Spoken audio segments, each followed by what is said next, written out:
Auto का जादुई पेड़। श्याम सिंह एक ऑटो ड्राइवर था।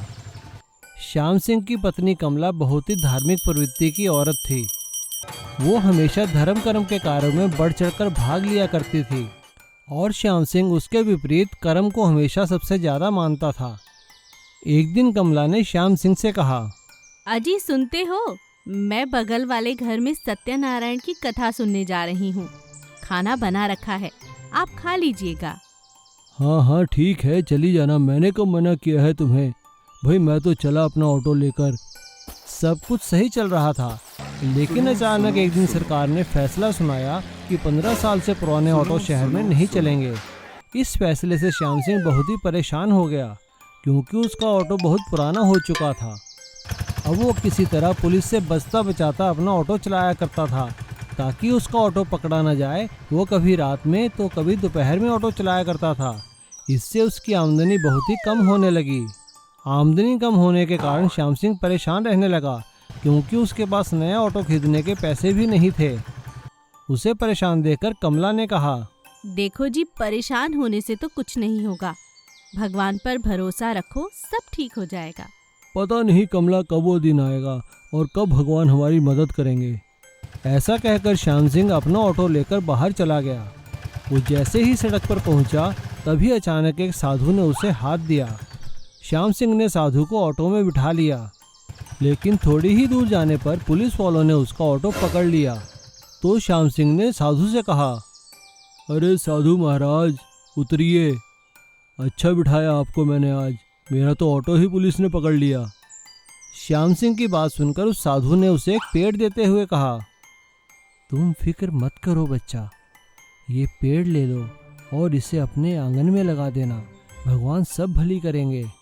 श्याम सिंह पुलिस थाने में अपना ऑटो जमा कराने के बाद अपने घर वापस आ गया और उसने वो पेड़ अपने आंगन के कोने में रखते हुए अपनी पत्नी से कहा, अरे कमला ये लो, आज एक और मिले थे हमें भगवान का वास्ता देने वाले। ये पेड़ देखकर कह रहे थे कि भगवान सब भली करेंगे। भला क्या भली करेंगे भगवान इस पेड़ से। श्याम सिंह की बात सुनकर कमला ने कहा, अगर साधु बाबा ने कहा है तो भगवान जरूर भली करेंगे। और ऐसा कहकर कमला ने भगवान का नाम लेकर वो पेड़ अपने आंगन में लगा दिया। अगले दिन सुबह जब श्याम सिंह और कमला उठे तो आंगन में पेड़ देखकर हैरान रह गए, क्योंकि उस जो कमला ने पेड़ लगाया था वो काफ़ी बड़ा हो चुका था और उसमें कोई फल फ्रूट नहीं बल्कि ऑटो लगे हुए थे। खूबसूरत खिलौने ऑटो, तरह तरह के रंग बिरंगे ऑटो। ये देखकर कमला ने श्याम सिंह से कहा, अरे अरे देखा तुमने, मैंने कहा था ना भगवान जरूर भली करेंगे। चलो अब जल्दी से इन ऑटो को उतारो और इन्हें बाजार में बेच दो, खूब पैसा आएगा। श्याम सिंह ने ऐसा ही किया। उसने तरह तरह के रंग बिरंगे खिलौने वाले ऑटो उतारे और उन्हें बाजार में खिलौनों वाली दुकान में जाकर बेच दिया। वो खिलौने वाले ऑटो इतने सुंदर थे कि हाथों हाथ बिक गए, जिससे श्याम सिंह की काफ़ी अच्छी आमदन हो गई। अब रोज़ सुबह ही श्याम सिंह उस पेड़ से ऑटो तोड़ता और बाजार में जाकर बेच दिया करता था। धीरे धीरे उसके पास काफ़ी पैसे इकट्ठे हो गए और उसने एक नया ऑटो ले लिया और भगवान का शुक्रिया अदा किया। हे प्रभु, मुझसे जो गलतियाँ हुई माफ़ करना। आप किस तरह किसी की मदद करेंगे ये कोई नहीं जानता। और इस तरह चमत्कारी ऑटो वाले पेड़ ने उनकी सारी मुसीबतें हल कर दी। विशाल गाय का घर। राघव और रमोना अपने खेतों में दिन रात खूब मेहनत किया करते थे। उन दोनों का खेत पूरे गांव में सबसे सुंदर और सबसे अच्छी फसल दिया करता था। राघव और रमोना हमेशा दूसरों की मदद करने में हमेशा आगे रहते थे, इसीलिए लोग उन्हें पसंद भी बहुत करते थे। एक दिन खुदाई के दौरान रमोना को एक जोर की आवाज सुनाई देती है। वो राघव से कहती है, अरे ये आवाज कैसी, जरा इधर आओ। दोनों मिलकर देखते हैं कि उनके खेत के नीचे एक बहुत बड़ा गाय के रूप का घर है। उस घर को देखकर दोनों हैरान रह जाते हैं। राघव रमोना से कहता है, अरे आज से पहले इस घर को यहाँ कभी नहीं देखा, जरूर ये किसी ने यहाँ दफनाया है रमोना, हमें तो कुछ करना होगा। मुझे तो लगता है लोग हमारी फसल से जलने लगे हैं। कोई जरूर ये जादू टोना किया है हमारे खेत पर। मुझे भी कुछ ऐसा ही लगता है। चलो, मुझे शक है कि ये सीताराम ने किया होगा। चलकर उसके खेतों में आज रात ये दबा देते हैं। सारा का सारा दूध का दूध और पानी का पानी हो जाएगा। हाँ, ये तुमने ठीक कहा। दोनों मिलकर रात के अंधेरे में जाते हैं और वही बड़ा सा घर सीताराम के खेतों में दबा देते हैं। ऐसा करने के बाद अगले दिन जब वो अपने खेत पर लौट कर आते हैं तो देखते हैं कि सीताराम का खेत एकदम उजड़ चुका है। हाय राम, ये क्या? सीताराम भाई का खेत तो देखो पूरा उजड़ चुका है। कहीं ये हमारी कल की गलती की वजह से तो नहीं? राघव रमोना से कहता है, इसी ने ये घर हमारे खेतों में किया था। ये मत भूलो, अगर हमने ऐसा ना किया होता तो ये हमारे साथ हो रहा होता। चलो काम पर चलते हैं। दोनों पति पत्नी फिर से काम पर लग जाते हैं। उधर सीताराम रो रो कर बुरा हाल कर लेता है। हाय राम, ये मेरे साथ क्या हो गया? किसने किया ये मेरे साथ? राघव और रमोना जब सीताराम को देखते हैं तो उसका दुख उनसे देखा नहीं जाता और वो सारी बात सीताराम को बता देते हैं। क्या बात कर रहे हो राघव? मैं भला ऐसा क्यों करूँगा? और ये काम तुमने क्यों किया? चलो मेरे साथ, चलो अभी मेरे खेत में और वो गाय का घर बाहर निकालो। जरूर इसके पीछे कोई और है, मैंने ऐसा कुछ नहीं किया। अब तीनों मिलकर फिर से सीताराम के खेतों से वो गाय का घर बाहर निकालते हैं। उसमें एक दरवाजा था। जब उसे खोलते हैं तो वहाँ पर एक जादुई गाय बैठी हुई थी जो जोर जोर से हंसने लगती है और कहती है, ये तो मैं आजाद होने के लिए यहाँ पर आई थी तुम्हारे खेतों में और तुम दोनों एक दूसरे पर ही शक करने लगे। अब मैं आजाद हूँ, मैं तो चली। जैसे ही वो गाय आजाद हो जाती है, जादुई घर अचानक से गायब हो जाता है। सीताराम राघव को देखता है और राघव सीताराम से माफी मांगता है। दोस्त, मुझे माफ कर दो, तुम पर शक किया मैंने। ना जाने ये जादुई गाय और ये घर कहाँ से आ गए थे। तुम तो जानते हो मैं किसी का बुरा नहीं करता, मगर आज मुझसे भी गलती हो ही गई। सीताराम राघव को माफ कर देता है और एक बार फिर से राघव और सीताराम अपने अपने खेतों में फिर से मेहनत पर लग जाते हैं और खुशी खुशी जीवन जीने लगते हैं। छगन और मगन बहुत ही शातिर ठग थे। वे दोनों इकट्ठे मिलकर लोगों को ठगा करते थे। वो दोनों बातें करने में इतने माहिर थे कि कोई भी इंसान उनकी बातों में आकर ठगा जाता था। अरे काका राम राम। अरे राम राम भाई, कौन हो, पहचाना नहीं? अरे काका, हम तुम्हारे जग्गू दादा के भग्गू भैया के बेटे हैं और पिताजी ने हमें तुम्हारे पास पैसे देने के लिए भेजा है। क्या कहा, पैसे? हाँ काका, ये लो पैसे और इस पर साइन कर दो ताकि हम पिताजी को दिखा सकें। और इस तरह से एक बुजुर्ग इंसान उनकी बातों में आकर उनके द्वारा दिए गए पेपर पर साइन कर देता है। वे दोनों उसे 10,000 रुपये देते हैं, लेकिन बदले में उसकी लाखों की जायदाद अपने नाम करवा लेते हैं और बाद में वो जायदाद एक फैक्ट्री मालिक को बेच देते हैं। जब उस बुजुर्ग को पता चलता है तो वो सिर पीटकर बैठ जाता है और इधर खरीदने वाला भी परेशान हो जाता है। लेकिन तब तक बहुत देर हो चुकी थी। वो दोनों उस गांव से भाग जाते हैं और शहर में जाकर एक होटल वाले को ठगने की सोचते हैं। छगन बहुत अच्छा खाना बनाता था तो इसलिए होटल मालिक उसे एक कुक की तरह नौकरी दे देता है और मगन वहाँ पे वेटर का काम करने लगता है।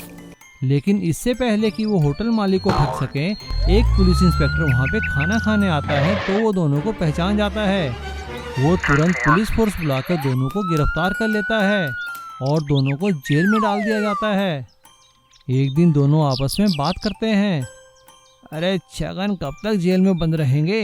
कोई उपाय सोच यार। हाँ मगन, मैं भी सोच रहा हूँ क्या किया जाए जेल से बाहर निकलने के लिए। अरे देख, हम तो होटल वाले को ठगना चाहते थे ना, तो क्यों ना जेल में होटल खोलकर जेल वालों को ही ठगा जाए। वे दोनों जेलर के पास जाते हैं और जेलर से कहते हैं कि उन दोनों को बहुत अच्छा खाना बनाना आता है और वो दोनों जेल में एक रेस्टोरेंट खोलना चाहते हैं ताकि जेल की भी कमाई हो सके। उन दोनों की बात सुनकर जेलर कहता है, भाई छगन और मगन, तुम्हारा आइडिया तो सही है, और हमारे पास सरकार की तरफ से तुम लोगों को सुधारने के लिए कई तरह की स्कीम्स भी हैं। उनमें से एक रेस्टोरेंट की भी स्कीम है।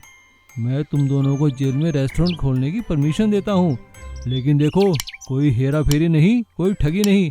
अरे नहीं जेलर साहब, अब हमने ठगी छोड़ दी है। हम तो बस अब एक साधारण इंसान बन के जेल की सेवा करना चाहते हैं। जेलर सरकार के कैदी सुधार कार्यक्रम के अंतर्गत जेल में रेस्टोरेंट खोलने की परमिशन दे देता है। छगन और मगन बहुत स्वादिष्ट खाना बनाने लगते हैं। सभी उनके खाने की तारीफ करते हैं और जेल को बाहर से भी खाने की ऑर्डर मिलने लगते हैं। लेकिन एक दिन छगन और मगन अपनी स्कीम के अंतर्गत सामान लाने वाले व्यक्ति को पैसे देकर बाहर से नशे की दवा मंगा लेते हैं और जेल में दावत के बहाने खाने में वो दवा मिला देते हैं। लेकिन उसी दावत में शामिल होने जेलर का दोस्त इंस्पेक्टर विजय सिंह भी आता है, जिसे उन दोनों पर शक हो जाता है और वो खाना खाने का नाटक करता है और देखता है कि सभी के सभी बेहोश हो चुके थे। वो भी बेहोश होने का नाटक करता है और जैसे ही छगन और मगन जेल से भागने लगते हैं तभी वो वायरलेस से पुलिस फोर्स बुलाकर उन्हें पकड़वा देता है और उन दोनों को अलग अलग जेलों में बंद कर दिया जाता है ताकि दोनों मिलकर किसी और को ना ठग सकें। गधे का दूध। रमा नाम की एक महिला अपने पति को कई साल पहले खो चुकी थी। उसका एक ही बेटा था राकेश। रमा अपने बेटे राकेश से बहुत प्यार करती थी। उसे अपने बेटे से बहुत सारी उम्मीदें थीं। वो जब कभी किसी अपनी गांव की महिला, सहेली या पड़ोसन से मिलती, उससे हमेशा अपने बेटे राकेश की खूब तारीफ करती। एक दिन रमा बाजार जा रही थी कि रास्ते में उसे यशोदा मिलती है, जो उसकी सहेली थी। अरे अरे रमा, कहाँ जा रही हो? कैसी हो यशोदा? बड़े दिनों बाद देखा तुझे। मैं बिल्कुल ठीक हूँ। वो क्या है ना, अपने बेटे के लिए जरा साग सब्जी लेने जा रही हूँ। दिन रात पढ़ाई करता है। क्या बताऊँ, उसकी मेहनत देखकर तो मैं बहुत खुश हो जाती हूँ। तू देख लेना, मेरा बेटा एक दिन बड़ा अफसर बनेगा। हाँ, और बहुत बड़ी गाड़ी में घूमेगा। अरे अरे, ये तो बहुत अच्छी बात है रमा। अच्छा, अब मैं चलती हूँ। रमा की एक बहुत ही बुरी आदत थी। वो हद से ज्यादा अपने बेटे पर भरोसा करती थी और भरोसा करने से भी ज्यादा बड़ी बात ये थी कि वो हर किसी से अपने बेटे की खूब बड़ाई करती और उन्हें बताती कि उनका बेटा कितना महान है। एक दिन जब रमा दोपहर के समय सो रही थी, अचानक उसने देखा कि उसका बेटा बहुत सारे गधे लेकर घर पहुंचा है। अरे अरे अरे राकेश, इतने सारे गधे! हाय राम, मैं तो पूरे गांव को कहती घूम रही हूँ कि तू बड़ा अफसर बनेगा, और ये देख, तू तो इतने सारे गधे लेकर घर पहुंच गया है। आखिर तू चाहता क्या है रे? तुझे कभी पढ़ता नहीं देखती, ना जाने तू क्या करेगा। माँ, तुम यूं ही परेशान हो रही हो। बस मुझे 4 दिन दो। 4 दिन बाद देखना, तुम्हारे घर के आगे जैसी गाड़ी कहोगी वैसी खड़ी कर दूंगा। हाँ, ठीक है रे, ठीक है, जैसा तू कहे। रमा चुपचाप बैठ जाती है और 4 दिन तक घर से बाहर नहीं निकलती। उसे ये डर था कि कहीं उसका बेटा उससे झूठ तो नहीं कह रहा। लेकिन 4 दिन की कड़ी मेहनत के बाद रमेश के पास बहुत सारे ग्राहक आने लगते हैं। अब वो गधों का दूध बेचना शुरू कर देता है। यह देखकर गांव के सभी लोग बहुत हैरान हो जाते हैं। अचानक उसके पास ढेर सारा पैसा हो जाता है, नई नई गाड़ियां आ जाती हैं और घर की मरम्मत भी शुरू हो जाती है। यह सब देखकर रमा की छाती खुशी से फूली न समाती।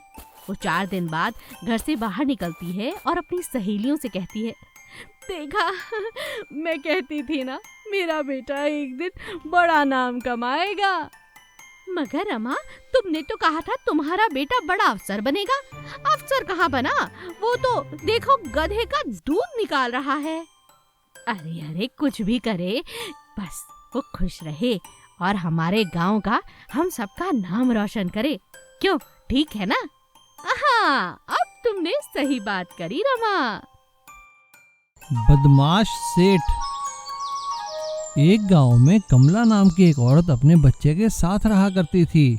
वो गांव में कपड़े सिलाई करके अपना और अपने बच्चे का गुजारा किया करती थी। उसी गांव में जगन नाम का एक बहुत बड़ा सेठ रहा करता था। जगन सेठ का रेडीमेड कपड़ों का बहुत बड़ा व्यापार था। वो पूरे गांव की औरतों को कपड़े सिलाई के लिए दिया करता था। जगन सेठ बहुत ही गंदा और धूर्त इंसान था। वो हमेशा गांव की औरतों को बुरी नज़र से देखा करता था। गांव की सभी औरतें उससे परेशान आ चुकी थी, लेकिन क्योंकि जगन सेठ उन्हें काम दिया करता था तो इसीलिए कोई उसकी शिकायत नहीं करता था। एक दिन जब कमला जगन के पास कपड़े लेकर गई तो जगन ने उससे कहा, अरे अरे आओ कमला रानी, कहाँ रही इतने दिन? भाई बहुत दिन लगा दिए तुमने कपड़े बनाने में, लाओ दिखाओ तो सही। कमला जैसे ही जगन सेठ को कपड़े देने लगी, जगन सेठ ने उसका हाथ पकड़ लिया। कमला हाथ छुड़ाकर वहाँ से जाने लगी तो जगन ने कमला से कहा, अरे कमला रानी कहाँ चली, जरा हमारे पास बैठो तो सही। क्या तुम भी आती हो और कपड़े देकर चली जाती हो? जगन की बात सुनकर कमला ने उससे कहा, देखो जगन सेठ, तुम अपनी हरकतों से बाज आ जाओ, नहीं तो तुम्हें इसका बहुत बड़ा खामियाजा भुगतना होगा। हाँ। क्या कहा? खामियाजा? अरे अरे कमला रानी, ये धमकियां मैं बहुत सुन चुका हूँ। कमला वहाँ से जगन की बात सुनकर चुपचाप चली जाती है। अगले दिन कमला की बहन विमला उससे मिलने शहर से गांव आती है और अपनी बहन को परेशान देखकर उससे पूछती है, क्या हुआ दीदी, तुम इतनी परेशान क्यों हो? ये जगन सेठ भी ना। कमला विमला को सारी बात बताती है। विमला कमला की बात सुनकर जगन सेठ को सबक सिखाने की ठान लेती है। वो गांव की सारी औरतों के साथ मिलकर एक प्लान बनाती है और प्लान के अनुसार कमला जगन सेठ को गांव के पुराने तालाब के पास मिलने के लिए बुलाती है। जगन सेठ बहुत ही खुश होकर वहां पहुंचता है। जगन सेठ जैसे ही तालाब के पास पहुंचता है तो कमला वहां अकेली थी। जगन मन ही मन खुश हो जाता है। अरे वाह, कमला रानी तो यहाँ खड़ी हैं, वो भी बिल्कुल अकेली। चलो नजदीक जाकर देखता हूँ। जैसे ही जगन कमला के पास पहुंचकर उसका हाथ पकड़ने लगता है, तभी गांव की सारी औरतें जो वहां छुपी हुई थी बाहर निकल आती हैं और मिलकर जगन सेठ की पिटाई करने लगती हैं। जगन सेठ वहां से भागने लगता है। अरे अरे बचाओ, कोई बचाओ मुझे, ये औरतें मुझे मार डालेंगी, अरे बचाओ। वो भागता भागता सीधा गांव की पुलिस चौकी पहुंचता है। पीछे पीछे औरतें भी वहां पहुंच जाती हैं। पुलिस इंस्पेक्टर के पूछने पर गांव की औरतें उन्हें सारी बात बताती हैं और जगन के खिलाफ शिकायत दर्ज करवाती हैं। पुलिस जगन को औरतों से छेड़छाड़ करने के मामले में जेल में बंद कर देते हैं। जेल में बंद होने के बाद जगन सेठ मन ही मन कहता है, अरे मेरे बाप की तौबा, मेरी तौबा, मैं कभी किसी को नहीं छेड़ूंगा। गांव की औरतें सभी बहनें हैं मेरी, नहीं, मेरी बीवी को छोड़कर सभी मेरी बहनें हैं। गांव की सभी औरतें विमला और कमला का शुक्रिया अदा करती हैं। जगन सेठ को जेल होने के बाद सारा कारोबार उसकी बीवी देखने लगती है और वो सभी गांव की औरतों से माफ़ी मांगती है। गांव की सभी औरतें उसे माफ़ कर देती हैं और फिर से अपने काम धंधे में लग जाती हैं। बांस पिज़्ज़ा की दुकान। राधे श्याम श्यामनगर का रहने वाला एक बहुत ही मेहनती लड़का था। होटल मैनेजमेंट में कुक की ट्रेनिंग लेने के बाद वो एक बड़े 5 स्टार होटल में काम करने लगता है। उसका होटल उसे विदेश में काम करने भेजता है, जहाँ पे वो धीरे धीरे पिज़्ज़ा बनाने में महारत हासिल कर लेता है। उसके हाथ के बनाए पिज़्ज़ा की उस होटल के सारे कस्टमर तारीफ किया करते थे और उनके मास्टर शेफ भी श्याम की काफ़ी तारीफ करते थे। भाई क्या बात है श्याम, ऐसा क्या जादू डालते हो अपने बनाए पिज़्ज़ा में? सारे कस्टमर कहते हैं भाई पिज़्ज़ा हो तो श्याम के हाथ का पिज़्ज़ा। बस सर, ये तो आपके द्वारा सिखाए गए हुनर का कमाल है। सब कुछ सही चल रहा था, लेकिन महामारी फैलने के कारण उस होटल को काफ़ी नुकसान होने लगा और होटल मैनेजमेंट ने सभी विदेशी कारीगरों को उनके देश भेजने का सोच लिया। श्याम को भी नौकरी से निकाल दिया गया और वो अपने घर वापस आ गया। श्यामनगर आने के बाद कुछ दिन तो वो खाली बैठा रहा, लेकिन जैसे ही लॉकडाउन खुला उसने कुछ काम करने की सोची, लेकिन वो पिज़्ज़ा बनाने के अलावा और कोई काम नहीं जानता था। अब मैं क्या कर सकता हूँ? मुझे तो सिर्फ पिज़्ज़ा बनाना आता है। लेकिन पिज़्ज़ा बनाने की मशीनें तो बहुत ही महंगी है, मुझे कुछ उपाय सोचना पड़ेगा। एक दिन श्याम जब अपने घर के आंगन में बैठा था, तभी वहाँ जलते हुए बांस के टुकड़ों को देखकर उसे एक आइडिया आया। अरे ये बांस तो बहुत ही धीरे धीरे जल रहा है, ये तो पिज़्ज़ा पकाने के लिए बहुत ही अच्छा है, क्यों ना मैं कोशिश करूं। और वो अपने खेतों से जाकर काफ़ी सारे बांस काट लाया और उसने उसकी पिज़्ज़ा बेकिंग करने की एक मशीन बना ली, जिसमें कि वो नीचे उपले जला लेता, जिससे बांस धीरे धीरे गर्म होते और पिज़्ज़ा पकने लगता। उसने अपने बांस की मशीन में बनाए पिज़्ज़ा खाकर देखे, जो कि बहुत ही स्वादिष्ट लगे। उसने फिर वो पिज़्ज़ा अपने घर वालों को और पड़ोसियों को खिलाए। सभी ने उसके पिज़्ज़ा की बहुत तारीफ की। उसके बाद श्याम ने गांव के बाजार में एक छोटी सी दुकान किराए पे लेकर बांस की मशीन में पिज़्ज़ा बनाना शुरू किया। धीरे धीरे लोगों को उसके हाथ का बनाया पिज़्ज़ा अच्छा लगने लगा। अरे भाई श्याम, तुम तो बहुत ही अच्छा पिज़्ज़ा बनाते हो, इसमें जो धुएं का स्वाद आता है ना, वो तो बहुत ही बढ़िया है, ऐसा तो हमने कहीं नहीं खाया भैया। बस काका, ये तो इस बांस का कमाल है। अरे भैया वो तो सही है, लेकिन बनाया तो तुम्ही ने है, बांस तो हम भी देख रहे हैं कई सालों से। इस तरह सभी गांव वाले उसकी तारीफ करने लगे और श्याम का बांस का पिज़्ज़ा बनाने का काम काफ़ी चल निकला। अब तो उसका पिज़्ज़ा खाने शहर से भी लोग आने लगे और धीरे धीरे कई फूड डिलीवरी कंपनियों ने उसके साथ कॉन्ट्रैक्ट कर लिया और उसका बनाया पिज़्ज़ा ऑनलाइन बिकने लगा। अब श्याम को काफ़ी सारी मशीनें बनानी पड़ी और उसने नौकरी पर कुछ गांव के लड़कों को भी रख लिया और अब श्याम बांस की मशीन में पिज़्ज़ा बनाने वाले के नाम से मशहूर हो गया था। इस तरह एक सोच ने श्याम की जिंदगी ही बदल दी। अब उसे विदेश जाने की आवश्यकता नहीं थी, क्योंकि वो तो घर में ही बांस की मशीन में पिज़्ज़ा बनाने लगा था और लोगों को भी खिलाता और खूब कमाता। इडली चाय वाली की सफलता। पुन्नूर गांव पहाड़ी पे बसा एक सुंदर सा गांव था। वहां पे लता अपने पति श्याम के साथ अपने बच्चे के साथ रहा करती थी। श्याम पुन्नूर में चाय बनाने वाली फैक्ट्री में काम किया करता था। वो बहुत ही मेहनती था। फैक्ट्री के प्रबंधक उसकी हमेशा तारीफ किया करते थे और साथ ही तारीफ किया करते थे लता के हाथ की बनाई इडली की। भाई श्याम, लंच का टाइम हो गया है, अपना टिफिन तो खोलो भाई, हमें तो इंतजार है लता जी की बनाई हुई इडली खाने का। जी सर, अभी खोलता हूँ। आज तो लता ने आपके लिए 2 इडली स्पेशल भेजी हैं। हाँ भाई ठीक है, लता का हमारी ओर से धन्यवाद कहना। और सभी लोग मिलकर लंच करने लगते हैं। सब कुछ सही चल रहा था, लेकिन भाग्य को कुछ और ही मंजूर था।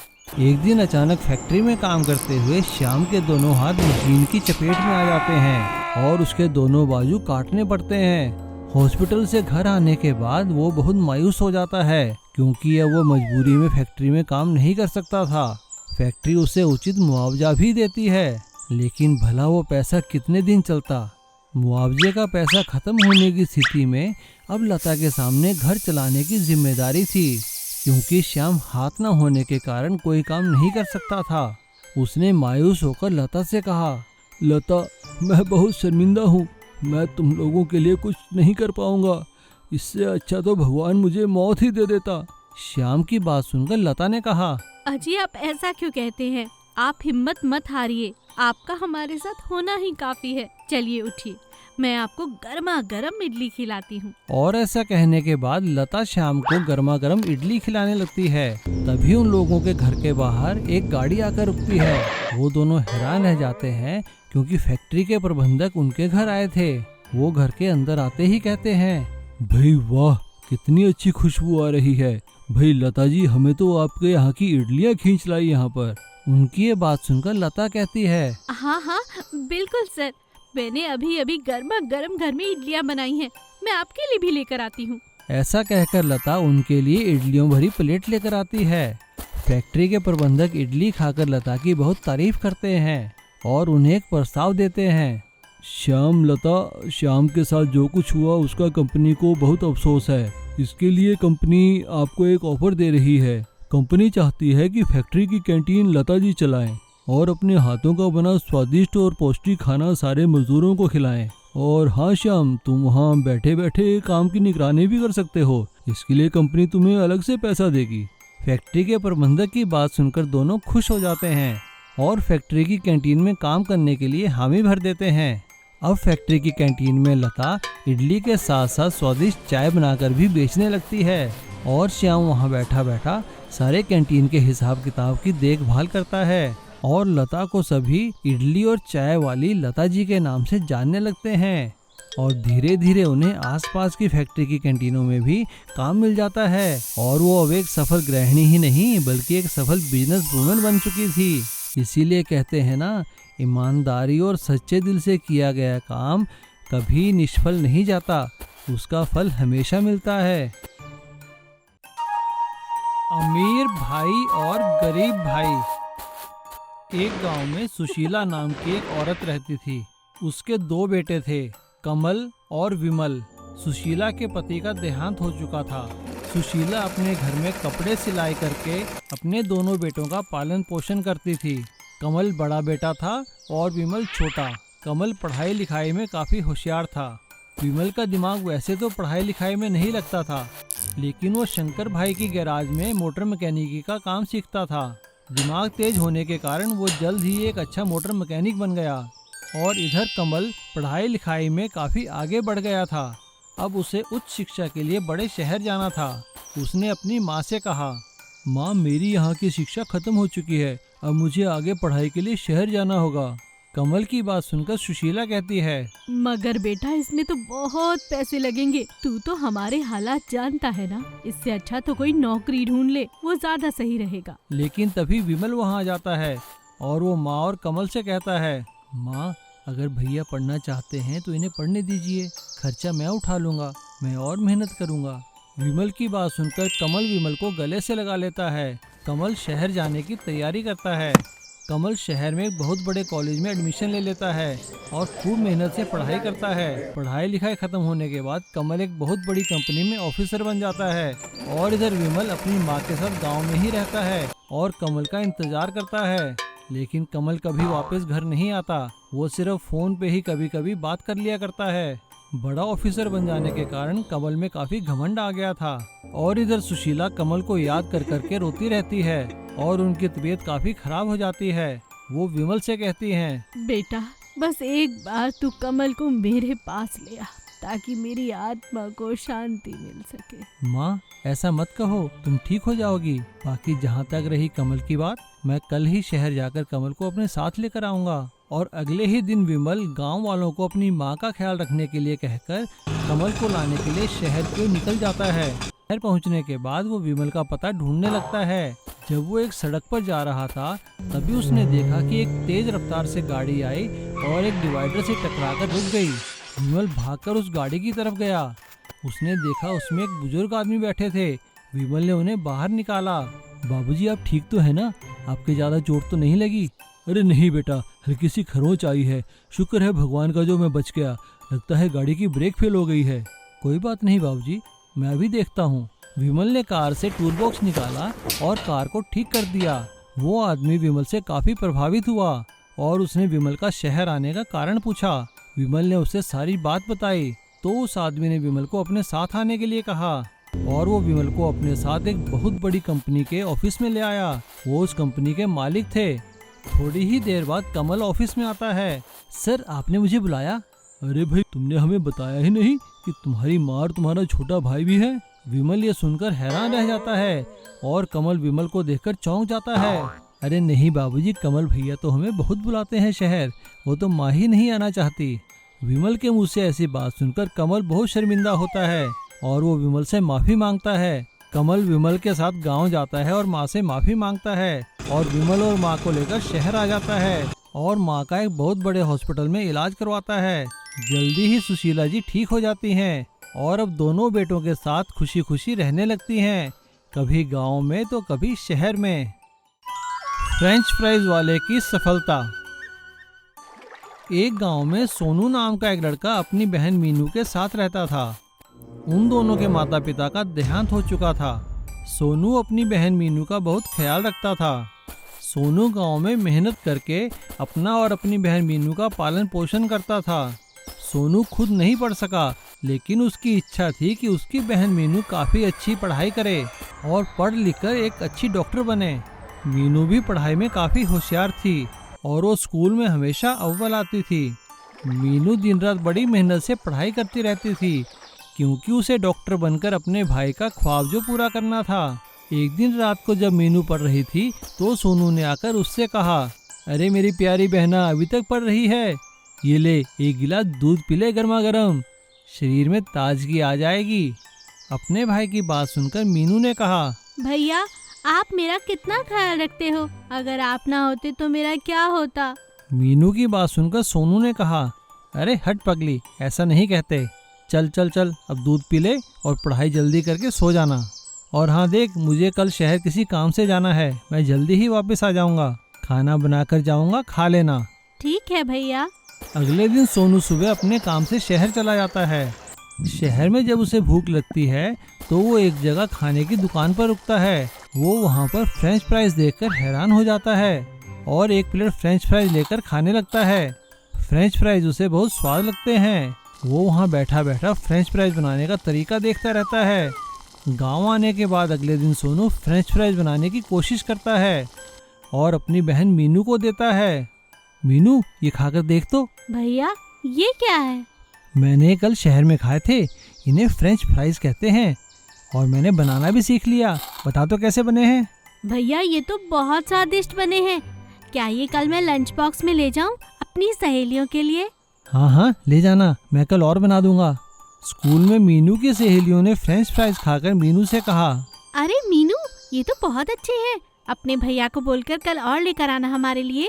मीनू घर आकर अपने भैया से अपनी सहेलियों की बात बताती है।